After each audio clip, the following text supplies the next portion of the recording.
எல்லோருக்கும் வணக்கம். நான் பாலசுப்ரமணியம். சரிங்களா? இன்னைக்கு நம்ம என்ன பார்க்க போறோம் அப்படின்னா, வேரியஸ் காம்படிட்டிவ் எக்ஸாமினேஷன்ஸ் பார்த்துட்டு இருக்கிறோம். அந்த வேரியஸ் காம்படிஷன் எக்ஸாமினேஷன்ஸில் ஒன் ஆஃப் தி முக்கியமானது இந்தியாவை பொறுத்த வரைக்கும் யூபிஎஸ்சி, எஸ்எஸ்சி, ஆர்ஆர்பி பல விதமான எக்ஸாமினேஷன். தமிழ்நாடு பொறுத்த வரைக்கும் டிஎன்பிஎஸ், அப்புறம் பார்த்தீங்கன்னா நம்மளுடைய டிஎன்யூஎஸ்ஆர்பி நிறைய இருக்குது. அதில் ஒரு முக்கியமான எக்ஸாமினேஷன் அப்படின்றது பார்த்தீங்கன்னா எஸ்எஸ்சி.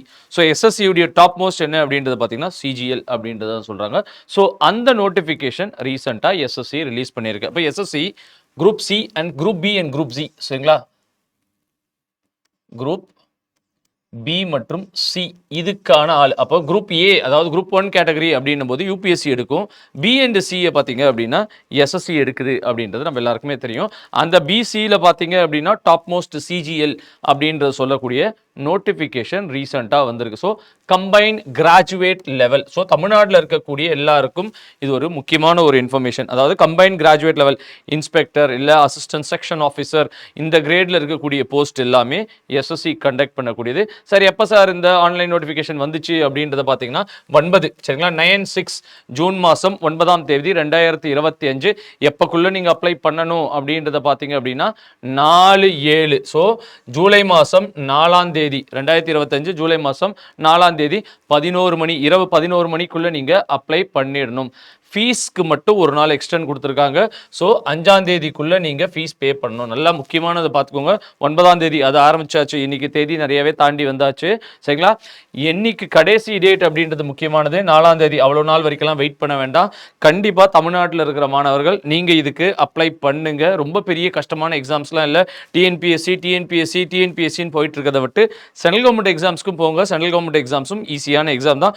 இதுக்கு எவ்வளோ ப்ரிப்பரேஷன் போடுறோமோ அதே மாதிரி தான் அதுக்கும் ப்ரிப்பரேஷன். என்னெல்லாம் இருக்கு அப்படின்றத நம்ம பார்ப்போம். இதுல நீங்க ஏதாவது தவறு செஞ்சிட்டீங்க, இஃப் சப்போஸ் ஆதார் நம்பர்ல ஏதாவது சின்ன மிஸ்டேக்ஸ் ஆயிடுச்சு அப்படின்னா அதெல்லாம் மாடிஃபிகேஷன் பண்ணக்கூடியதுக்கு ஒரு டைம் பீரியட் தராங்க.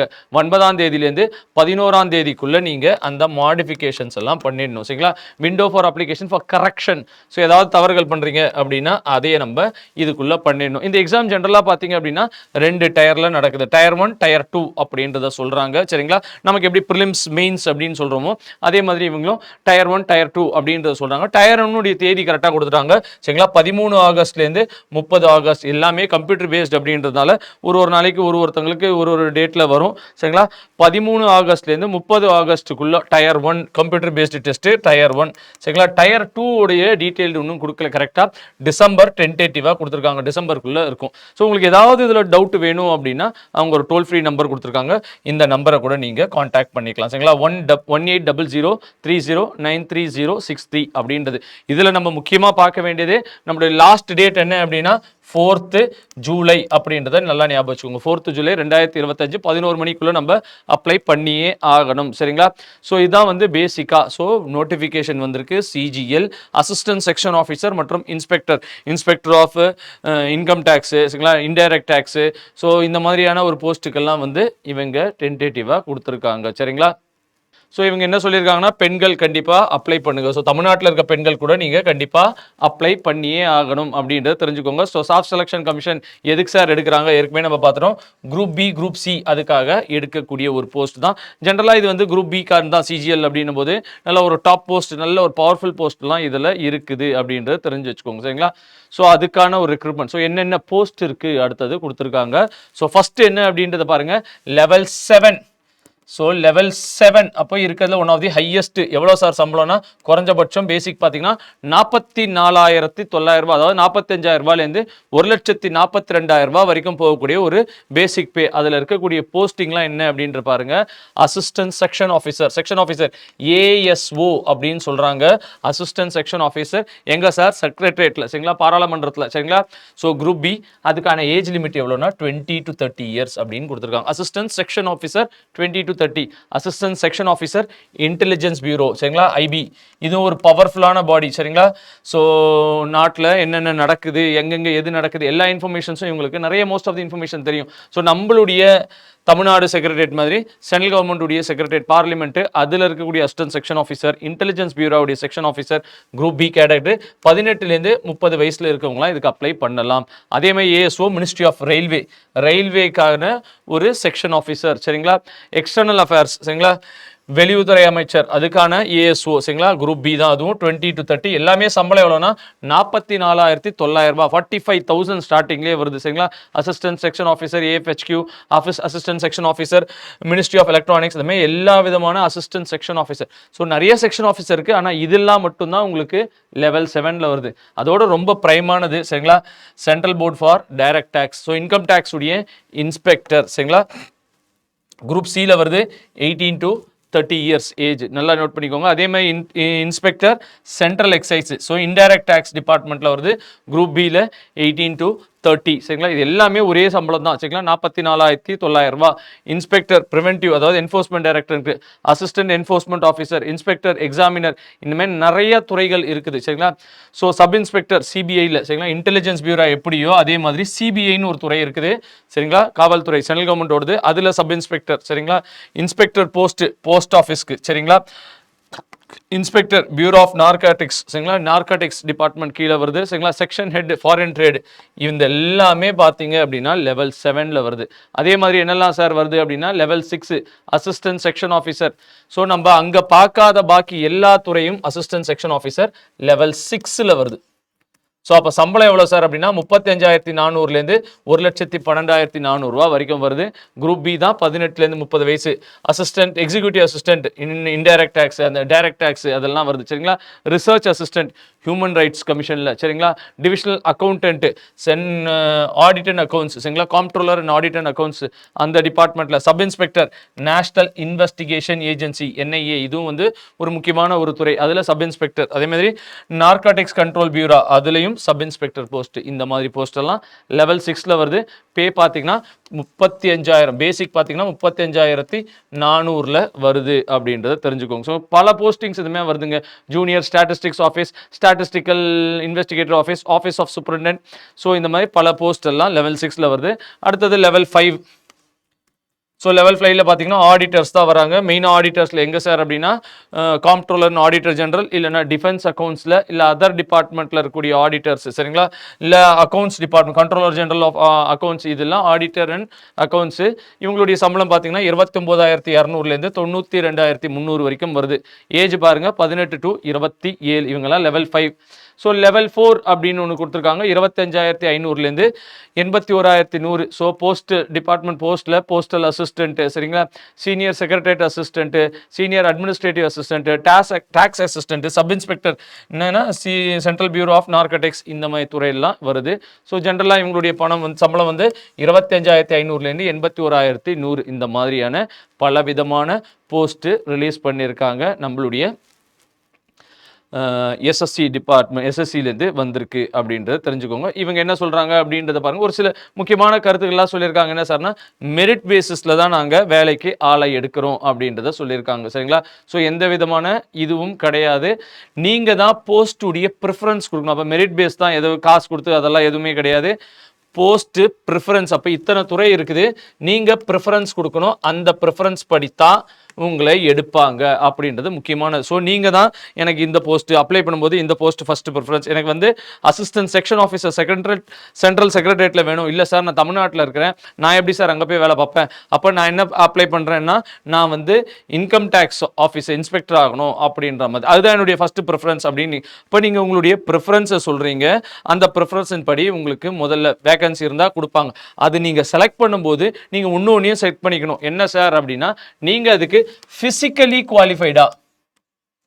அப்போ ஒரு துறைக்கு ஐ சைட் இவ்வளவு இருக்கணும், நீங்கள் ஹைட் இவ்வளவு இருக்கணும், உங்களுடைய செஸ்ட் இவ்வளவு இருக்கணும், உங்களுக்கு ஹியரிங் எய்டு இவ்வளவு இருக்கணும், அதெல்லாம் அவங்க கொடுத்துருப்பாங்க. அதிலெல்லாம் நீங்கள் ஃபிக்ஸ் ஆகிடுறீங்களான்றதை நீங்கள் செக் பண்ணிக்கணும். நீங்கள் ப்ரிஃபரன்ஸை கொடுத்துட்டு வேலைக்கு போனதுக்கப்புறமா அதுக்கு நீங்கள் சூட்டபிள் இல்லைன்னு வெளில வந்துட்டா அதுக்கு எஸ்எஸ்சி பொறுப்பு இல்லைன்னு சொல்லியிருக்கு. ஸோ அதெல்லாம் நீங்கள் கரெக்டாக நோட் பண்ணி நீங்கள் அப்ளை பண்ணணும் அப்படின்றதான் கொடுத்துருக்காங்க சரிங்களா.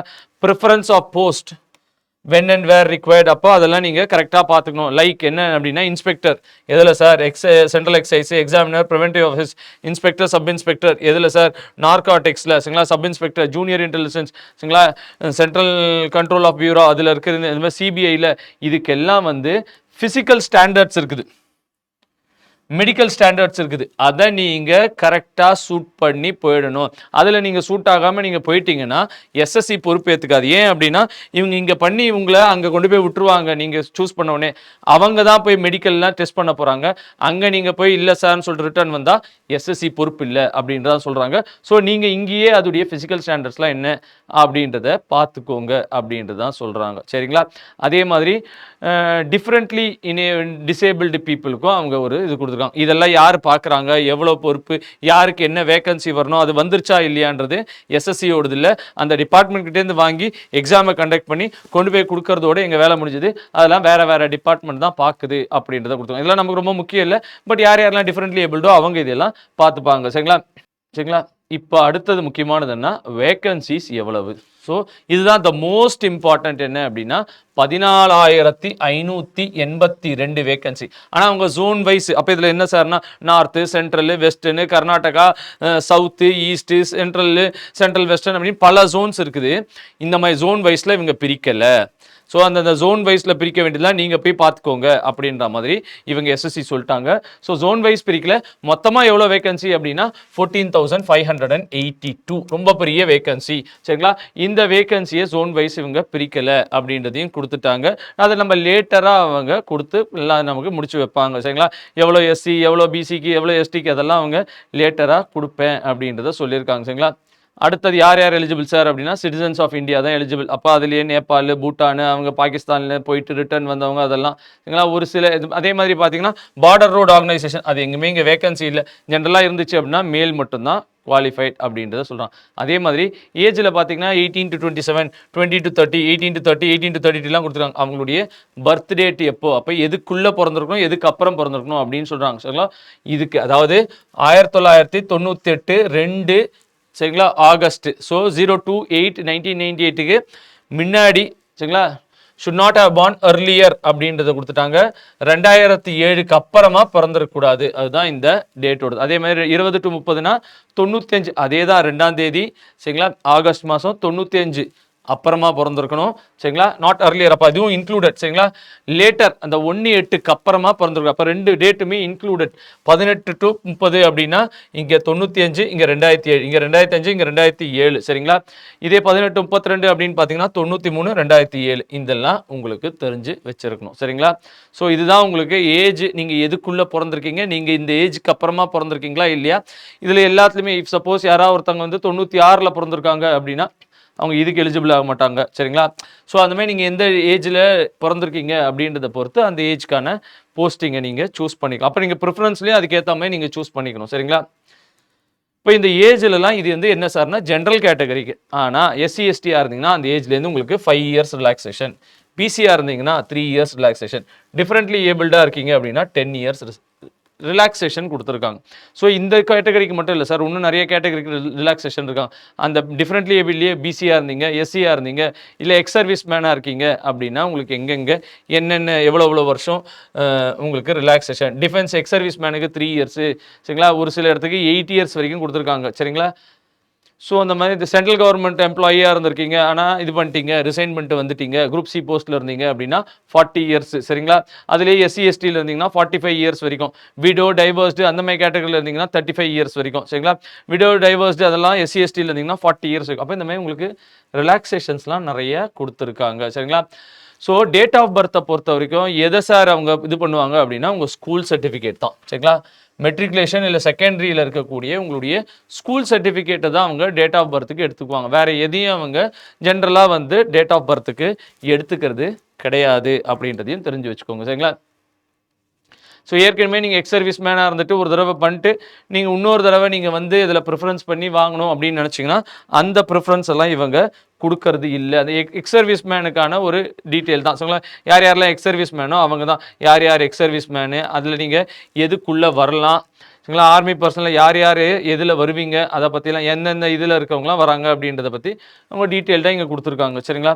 அதே மாதிரி இந்த ஓபிசி அப்படின்றது எப்படி அப்படின்றத பார்த்தீங்கன்னா ஓபிசியில் வந்து நீங்கள் அப்ளை பண்ணுறதுக்கு முன்னாடி எடுத்துருக்கணும் அப்படின்றது தான் சொல்லியிருக்காங்க. சரிங்களா? அப்போ நீங்கள் இப்போ கூட அப்ளை பண்ணிவிட்டு ஓபிசி சர்டிஃபிகேட் அப்ளை பண்ணி ஓபிசி வந்ததுக்கு அப்புறமா கூட நீங்கள் அப்ளை பண்ணிக்கலாம். இப்போ ஓபிசி சர்டிஃபிகேட் இல்லை, அப்போ ஓபிசி அப்படின்னா என்ன சார், யார் யாரெல்லாம் பிசி, அதில் க்ரீமி நான் க்ரீமி லேயர் அப்படின்னு இருக்காங்க. இப்போ நான் க்ரீமி லேயர் அப்படின்னா வருமானம் வந்து 8 லட்சத்துக்கு கம்மியாக இருக்குது, இல்லை உங்களுடைய அப்பா அம்மா சென்ட்ரல் கவர்மெண்ட்டில் இருக்காங்க, நான் கெஸ்டட் போஸ்ட்டில் இருக்கிறாங்க, இல்லை 40 வயசுக்கு மேலே தான் வந்து குரூப் 2 கெஸ்டட் போஸ்ட் இருந்தாங்க, அவங்கெல்லாம் ஓபிசி லேயரில் வந்துருவாங்க.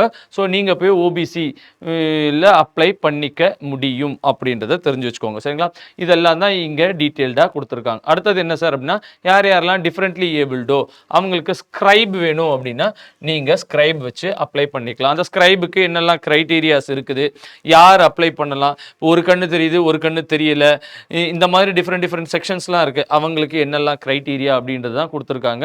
சரிங்களா, அவங்களுக்கு எக்ஸ்ட்ரா டைம் என்ன கொடுப்பாங்க, சப்போஸ் நீங்கள் ஸ்கிரைப் யூஸ் பண்ணிக்கல, நீங்கள் ஸ்கிரைப் வச்சிருக்கணும் ஆனால் யூஸ் பண்ணல அப்படின்னா உங்களுக்கு எக்ஸ்ட்ரா டைம் உண்டு, அதை பற்றி எல்லாம். ஸோ யார் யாரெல்லாம் ஸ்கிரைபுக்கு எலிஜிபிள் அப்படின்றத பற்றி எல்லாம் இவங்க தெளிவாக கொடுத்துருக்காங்க. சரிங்களா, அப்போ நீங்கள் அப்ளை பண்ணும்போதே இதெல்லாம் வந்து யார் யார் ஸ்கிரைபு வேண்டாம் அப்படின்றதெல்லாம் சொல்லி அழகாக அப்ளை பண்ணிக்கோங்க. சரிங்களா, அடுத்தது என்ன சார்னா எஜுகேஷன் குவாலிஃபிகேஷன் அப்படின்றத சொல்கிறாங்க. ஸோ எஜுகேஷன் குவாலிஃபிகேஷனில் பார்த்தீங்க அப்படின்னா நீங்கள் குறைஞ்சபட்சம் ஒரு டிகிரி படிச்சிருக்கணும் அப்படின்றது தான் எஜுகேஷன். ஜென்ரல் போஸ்டிங் எல்லாத்துக்குமே அதுதான்.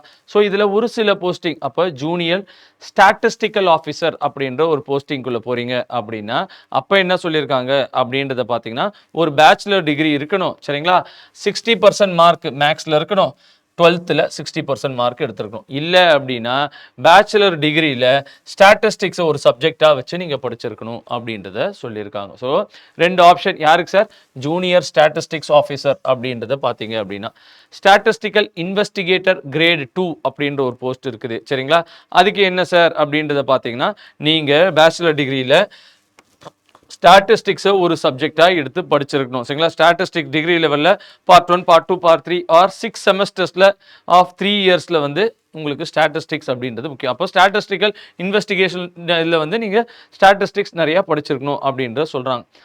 ஆல் அதர் இந்த 2 போஸ்ட்டை தாண்டி பாக்கி எல்லாத்துக்குமே ஒரு பேச்சுலர் டிகிரி இருந்தால் போதும். சப்போஸ் நீங்கள் ஃபைனல் இயர் இது பண்ணுறீங்க அப்படின்னாலும் நீங்களும் எலிஜிபிள். ஆனால் 1/8/2025 எல்லா ப்ரொசீஜரும் முடிஞ்சிருக்கணும். அதாவது ஃபைனல் எக்ஸாம் நீங்கள் எழுதி முடிச்சிருக்கணும் 1/8/2025 நீங்கள் எழுதி முடிச்சிருக்கணும். நீங்கள் ஏதாவது அரியர் பேப்பர் வச்சு நான் ஃபைனல் இயர் அப்ளை பண்ணிட்டேன் சார், அடுத்த செமஸ்டர் நான் கிளியர் பண்ணுறோன்றது கிடையாது.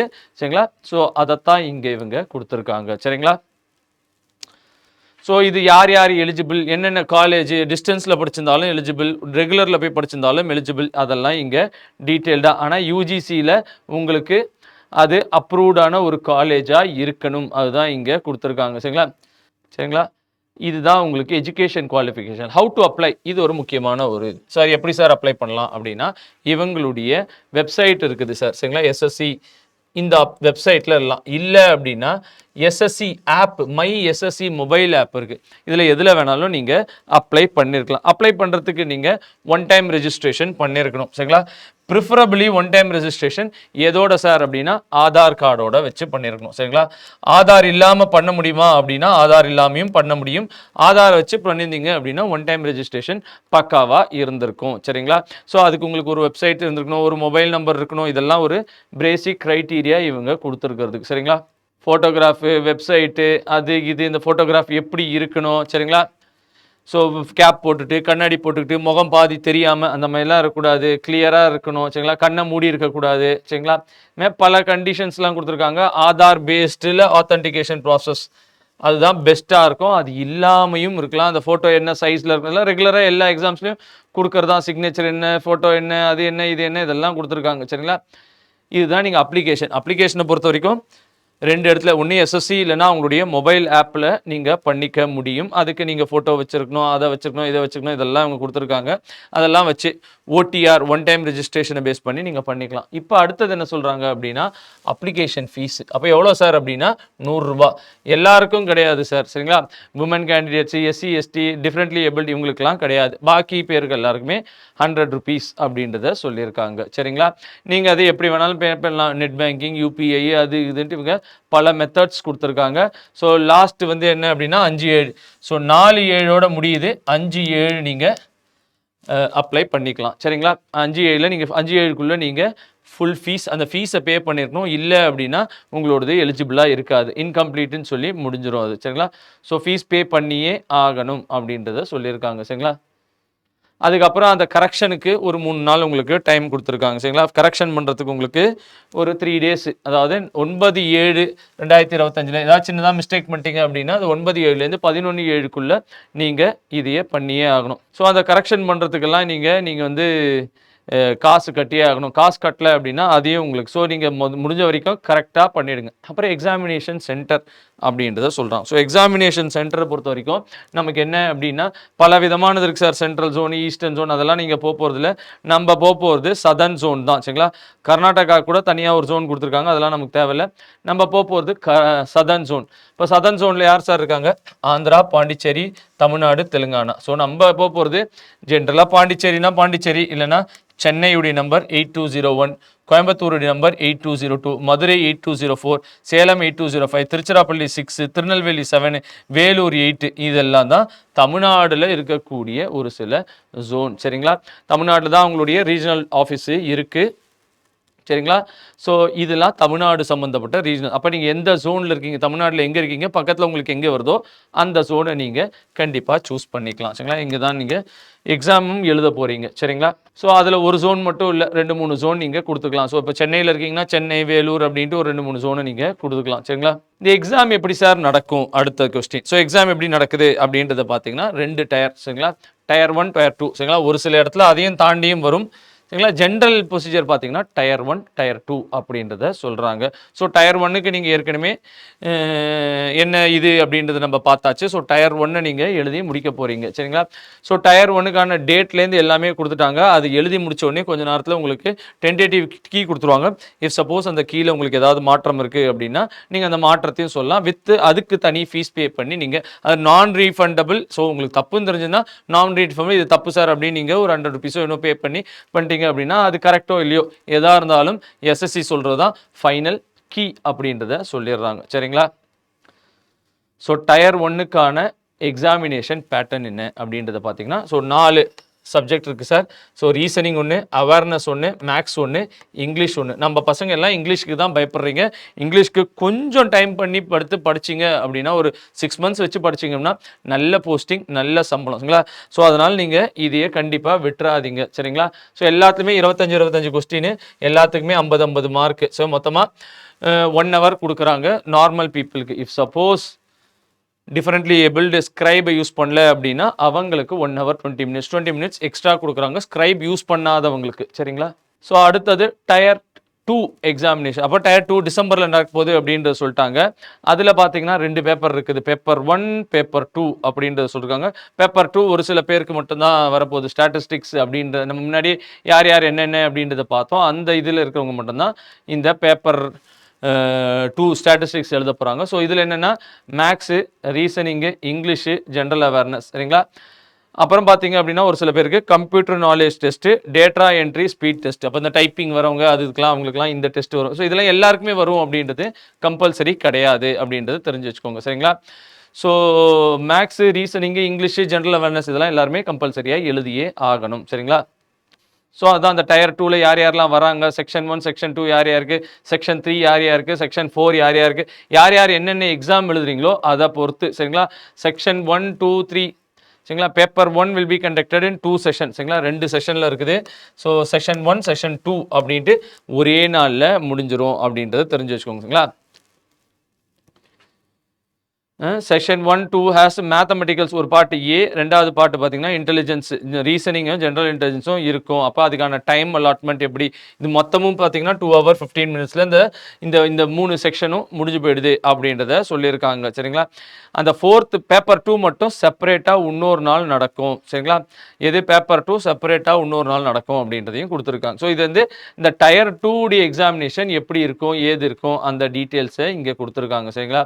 யார் யாருக்கெல்லாம் டேட்டா என்ட்ரி, ஸ்பீட் டெஸ்ட் நீங்கள் ஈஸியாக ஃபாஸ்ட்டாக டைப் பண்ணுறீங்கன்றதுக்கு அவங்களுக்கு தனியாக எத்தனை வேர்ட்ஸ் நீங்கள் அடிக்கணும், நீங்கள் எந்த கம்யூனிட்டியில் இருக்கீங்க அப்படின்னா நீங்கள் எவ்வளோ வேர்ட்ஸ் அடிக்கணும், நீங்கள் எஸ்சினா எத்தனை, உங்களுடைய எரர் எவ்வளோ இருக்கலாம், நீங்கள் பிசினா எவ்வளோ வரைக்கும் எரர் இருக்கலாம், அந்த டீட்டெயில்ஸ் எல்லாம் இங்கே இவங்க இதில் தெளிவாக கொடுத்துருக்காங்க. சரிங்களா? அப்போ அதுக்கு சிலபஸ் என்ன அப்படின்றத கொடுத்துருக்காங்க. ஸோ டயர் 1க்கு so reasoning and general intelligence அதில் என்னெல்லாம் இருக்குது அப்படின்றத கொடுத்துருக்காங்க. சரிங்களா? ஸோ இதுதான் உங்களுக்கு முக்கியமான போர்ஷன். ஸோ இது எத்தனாவது பேஜ் நம்பரில் இருக்குன்னு நோட் பண்ணிக்கோங்க. பேஜ் நம்பர் 22ல் இருக்குது உங்களுக்கு டயர் 1க்கான சிலபஸ், ரீசனிங்கான சிலபஸ்ஸு, சரிங்களா, ஜென்ரல் அவேர்னஸ்க்கான சிலபஸ்ஸு, சரிங்களா, அப்புறம் மேக்ஸுக்கான குவான்டிடேட்டிவ் எபிலிட்டிக்கான ஆப்டிடியூடுக்கான சிலபஸ்ஸு, அப்புறம் இங்கிலீஷ் காம்ப்ரிஹென்ஷனுக்கான சிலபஸ்ஸு. ஸோ அதில் பார்ட் சி அப்படின்றது மட்டும் பார்த்தீங்கன்னா 10th லெவலும், பார்ட் ஏபிடி அப்படின்றது பார்த்தீங்க அப்படின்னா ஒரு கிராஜுவேட் லெவல்லையும் இருக்க போகுது. இது டயர் 1க்கு. அதேமாதிரி டயர் 2க்கான சிலபஸை கொடுத்துருக்காங்க. மேக்ஸில் என்னெல்லாம் இருக்கும், algebra, geometry, mensuration, trigonometry, statistic, probability, சரிங்களா. அதேமாதிரி ஜென்ரல் இன்டெலிஜென்ஸில் என்னெல்லாம் இருக்கும், சரிங்களா, இங்கிலீஷில் என்னெல்லாம் இருக்கும், சரிங்களா. இதெல்லாம் டோட்டலாக உங்களுக்கு ஒரு செக்ஷனோடதும் எப்படி இப்போ அதே கம்ப்யூட்டர் நாலேஜ் ப்ரொஃபிஷியன்சி அப்படின்ற டெஸ்ட்டு, அதில் என்ன சார் கம்ப்யூட்டருடைய பேசிக்ஸு, சாஃப்ட்வேர்ஸு, இல்லை ஒர்க்கு, நெட்ஒர்க்கிங்கு, சரிங்களா. பேப்பர் 2 ஸ்டாட்டிஸ்டிக்ஸு, யாரெல்லாம் அது எழுதுகிறாங்களோ அவங்களுக்கு மட்டும் பேப்பர் 2 இருக்கும். அதுக்கான சிலபஸ் இங்கே கொடுத்துருக்காங்க. சரிங்களா. ஸோ தான் டயர் 1 டயர் 2க்கான மொத்த சிலபஸையும் இங்கே கொடுத்துருக்காங்க. சிலபஸ் மட்டும் பார்த்தா பத்தாதுங்க, நீங்கள் இதுக்கு ஏற்ற ப்ரீவியஸ் இயர் செக்ஷன்ஸில் என்னெல்லாம் இருக்குதோ அதையும் நீங்கள் பார்க்குற மாதிரி இருக்கும். சரிங்களா. ஸோ அட்மிஷன் டு எக்ஸாமினேஷன், வெறும் எக்ஸாம் அப்ளியர் பண்ணிங்கன்னா மட்டும் பத்தாது. அதில் என்னெல்லாம் ஆதார் கார்டு, ஓட்டர் கார்டு, யார் யார் எது எடுத்துக்கணும், ஸோ 10th மார்க்குக்கு, அதாவது உங்களுடைய பேருக்கு என்ன, உங்களுடைய ஏஜுக்கு எதை எடுத்துப்போம், அதெல்லாம் டீட்டெயில்டாக இங்கே கொடுத்துருக்காங்க. சரிங்களா. ஸோ அடுத்தது நம்ம 28th என்ன கொடுத்துருக்காங்க அப்படின்னா ப்ரிஃபரன்ஸை நீங்கள் எப்படி கொடுக்கணும் அப்படின்றத கொடுத்துருக்காங்க. தெளிவாக கொடுத்துருக்காங்க. ப்ரிஃபரன்ஸை கண்டிப்பாக சூஸ் பண்ணியே ஆகணும். ப்ரிஃபரன்ஸை நீங்கள் விட்டுட்டீங்க அப்படின்னா உங்களுக்கு எந்த வித போஸ்டிங்கும் கிடைக்காது. ஒன்று. ரெண்டாவது, நீங்கள் ப்ரிஃபரன்ஸில் ஏதோ ஒன்று முன்னாடி கொடுத்துட்டீங்க, ஆனால் ஃபிசிக்கலி நீங்கள் அதுக்கு ஃபிட்னஸ் இல்லை அப்படின்னா நீங்கள் அதுக்கப்புறம் ப்ரிஃபரன்ஸ் எனக்கு இது வேணாம் அதுன்னு மாற்ற முடியாது. ஸோ அவங்க வரிசையாக நீங்கள் என்ன ப்ரிஃபரன்ஸு, நீங்கள் ஃபஸ்ட்டு இன்ஸ்பெக்டர்னு கொடுத்துட்டீங்க. ஸோ இன்ஸ்பெக்டர் ஆனால் இன்கம் டேக்ஸ் இன்ஸ்பெக்டர் முடிஞ்சிடுச்சு. ஸோ அடுத்தது நீங்கள் அசிஸ்டன்ட் செக்ஷன் ஆஃபீஸர்னு கொடுத்துருக்கீங்க, அதுவும் முடிஞ்சு போயிடுச்சு. நீங்கள் சிபிஐயில் இன்ஸ்பெக்டர்னு அடுத்தது கொடுத்துருக்கீங்க. ஆனால் அன்ஃபார்ச்சுனேட்லி உங்களை செலக்ட் பண்ணி சிபிஐ இன்ஸ்பெக்டராக போட்டுறாங்க.